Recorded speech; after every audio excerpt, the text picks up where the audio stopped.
Bonjour à tous. À la une, le Doubs et le Jura placés en vigilance jaune face au risque de crue par Météo France.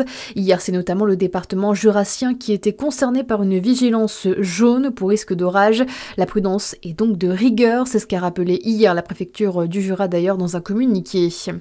Un premier foyer d'influenza aviaire hautement pathogène confirmé en Côte d'Or.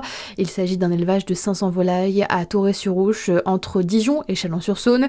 Cette infection virale hautement contagieuse concerne les oiseaux sauvages, domestiques ou d'élevage. Des zones de protection et de surveillance ont été mises en place, dont des rayons de 3 et 10 km pour limiter la contamination. Les mouvements de volailles sont donc interdits. Il est conseillé également d'éviter de fréquenter les zones humides étant fréquentées par les oiseaux sauvages notamment. Bonne nouvelle, la consommation de tout produit alimentaire à base de volaille comme le foie gras ou encore les œufs ne présente aucun risque pour nous.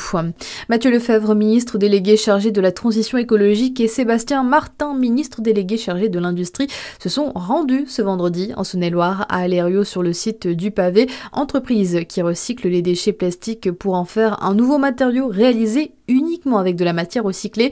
Une première visite officielle en tant que ministre délégué chargé de l'industrie en présence des élus du territoire pour Sébastien Martin notamment. On l'écoute.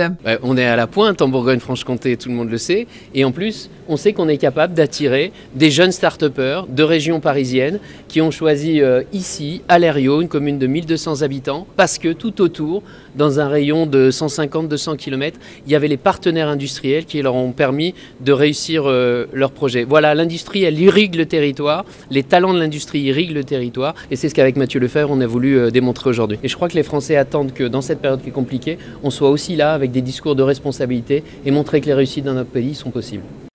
Des propos recueillis par notre journaliste Charlie Chevasson. Dans le reste de votre actualité, les députés ont pris du retard, beaucoup de retard, alors que les débats sur le budget reprennent aujourd'hui dans l'hémicycle.